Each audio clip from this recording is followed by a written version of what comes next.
Before I begin, I need you to promise me something. If tonight you hear your name and you know absolutely that no one is there, do not answer, not immediately, just wait. Sometimes silence waits to see if you will respond to it. And this story is about a woman who did. Moira lived alone. Her house stood near the waterline, old narrow windows, a hallway that felt just a little too long. It was always slightly colder inside than it should have been. She moved there a year ago.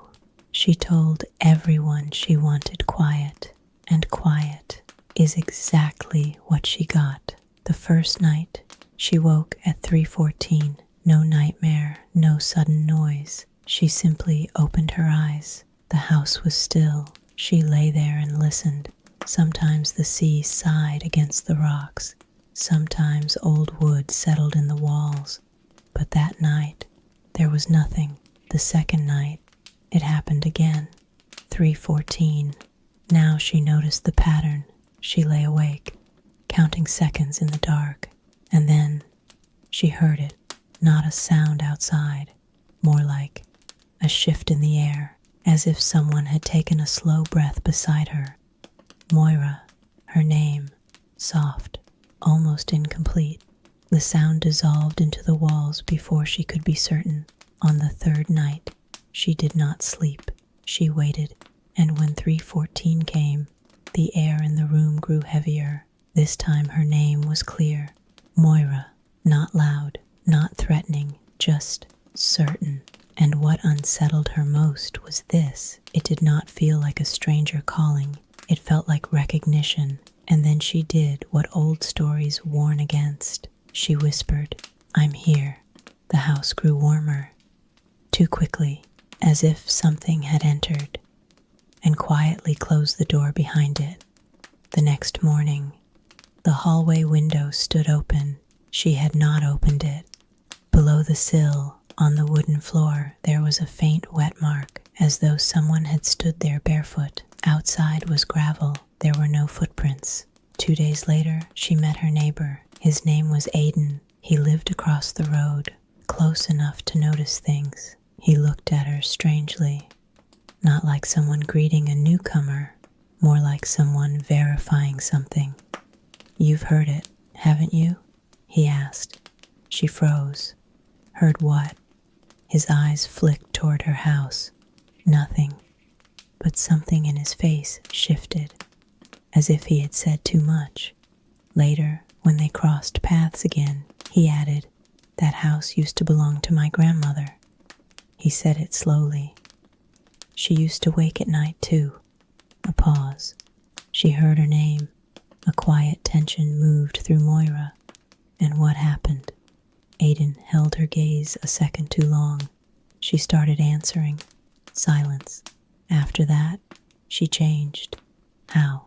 He did not reply. He only said, "In that house, you don't answer when you're called." And then he walked away. That night, Moira did not try to sleep. For the first time, she did not feel fear. She felt irritation. Why her? Why now? She began searching the house, the attic, the cellar, the narrow cupboards built into the walls. When she bought the house, it had been nearly empty, but in the pantry, behind a loose panel, she found a narrow wooden box. It was not locked. Inside was a folded piece of cloth, carefully wrapped, and beneath it, a letter. The paper was old, the handwriting uneven. On the envelope, only one word was written. To her. No name. Just her. She unfolded it. The letter read, "If you hear your name, it means you have already answered before. You simply do not remember." There was no signature, only a symbol at the bottom, 3 lines, intersected by a circle. Moira stopped breathing because she had drawn that symbol as a child, again and again, without knowing why. That night, the voice came earlier, 3:13, and for the first time, it did not say her name. It said something else. Return. She sat upright in bed and suddenly understood. The voice was not coming to the house. It was coming to her. She stood and walked toward the mirror, and on the glass, from the inside, were 3 faint words. You began first. Moira did not sleep that night. She lay awake, staring at the ceiling, replaying the letter in her mind. The symbol, the words. In the morning, she took a photograph of the mark, 3 lines intersected by a circle. She opened her laptop and began searching.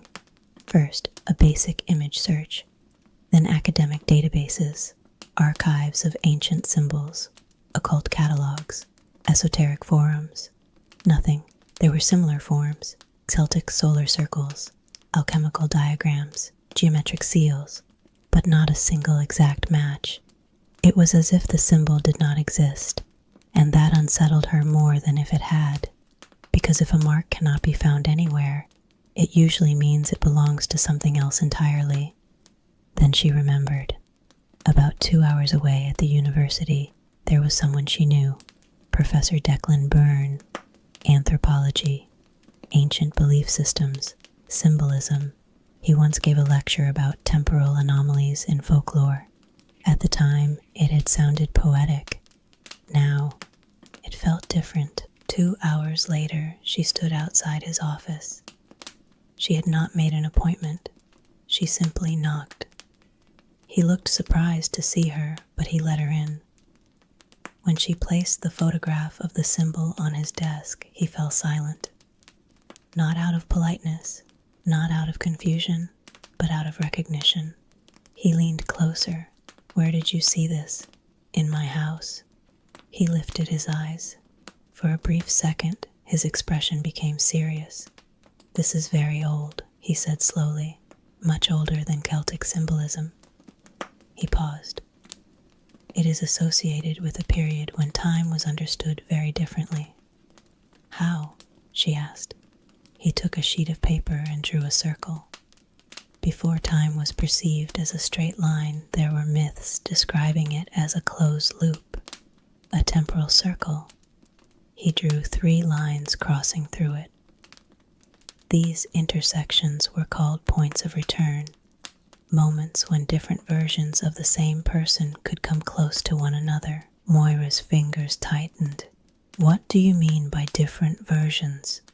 In the legend, it was said that if a person hears their name in complete silence when no one is there, it means that one of their versions, from the past or the future, is attempting to make contact. The office felt suddenly smaller. Why? She asked quietly.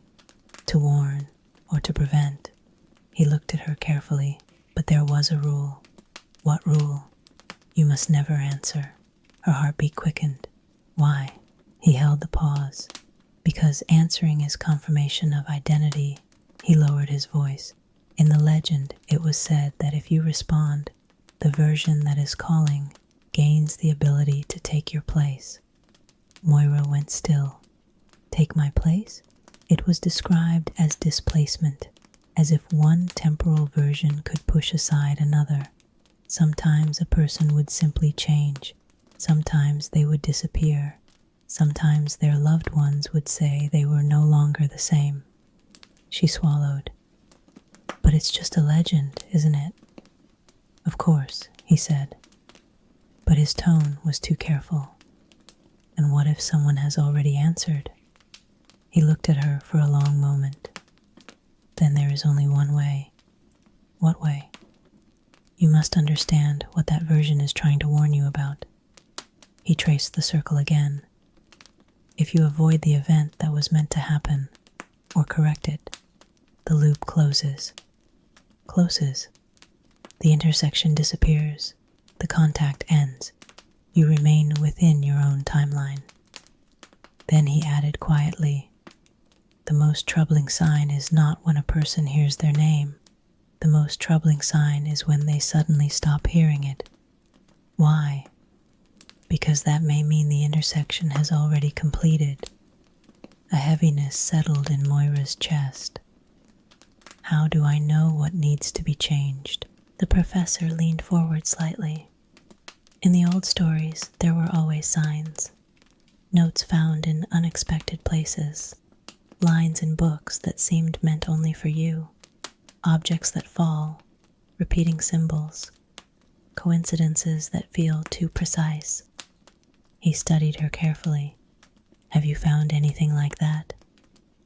Moira thought of the letter, the second page, the words, and for the first time, she was not afraid of the voice.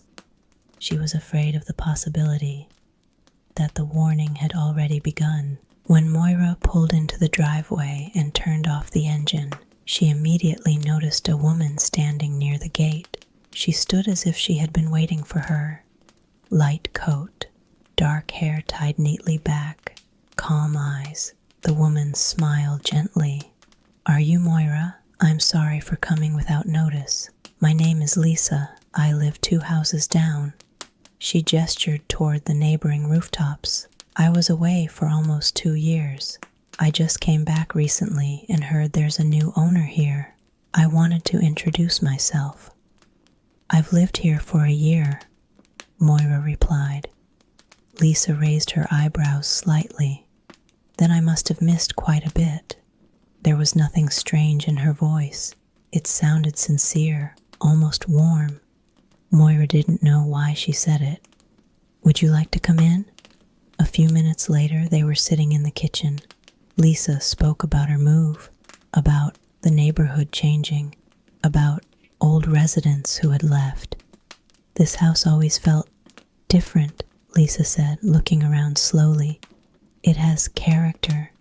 She lingered on the word. Did you know the previous owners? Moira asked. I remember Aiden's grandmother. Lisa nodded. Very strong woman, very careful. Careful? In her later years, she hardly let anyone in. People said she was afraid of something. And at that moment, Lisa's eyes drifted toward the table. The printed photograph of the symbol lay there. Lisa froze. Her fingers tightened slightly around her cup. Where did you get that? Her tone had changed, almost imperceptibly. I found it in the house. Lisa stared at the image. Too long. There are stories about this house, she said quietly. Sometimes people hear their name at night. Sometimes it's a warning. A warning about what? Lisa lifted her gaze. About someone taking too much interest in this place. A pause. Aiden? She said his name clearly. He grew up here. He knows more than he says. And he always returns when someone new moves in. Moira felt a chill. Do you think he's dangerous? Lisa did not answer directly. I think you should be careful. She stood up. And if he starts asking questions, it might be better not to answer. The door closed softly behind her. The house was quiet again. A few minutes later, Moira noticed movement outside. Aiden stood near the road. He wasn't hiding. When she stepped out to check the mailbox, he approached first. She came, didn't she? He asked without greeting. Lisa, yes. His expression tightened. You let her inside? Of course. Why are you reacting like that? He looked toward the house. If you hear your name at night, don't open the door. Moira stared at him. How do you know? Aiden hesitated. Because that's how it started before. With your grandmother? He didn't answer. This house doesn't like it when certain people come back looking for something, he said quietly. What are they looking for? He studied her carefully. For something that doesn't belong to them. And then he walked away. That night, Moira didn't sleep.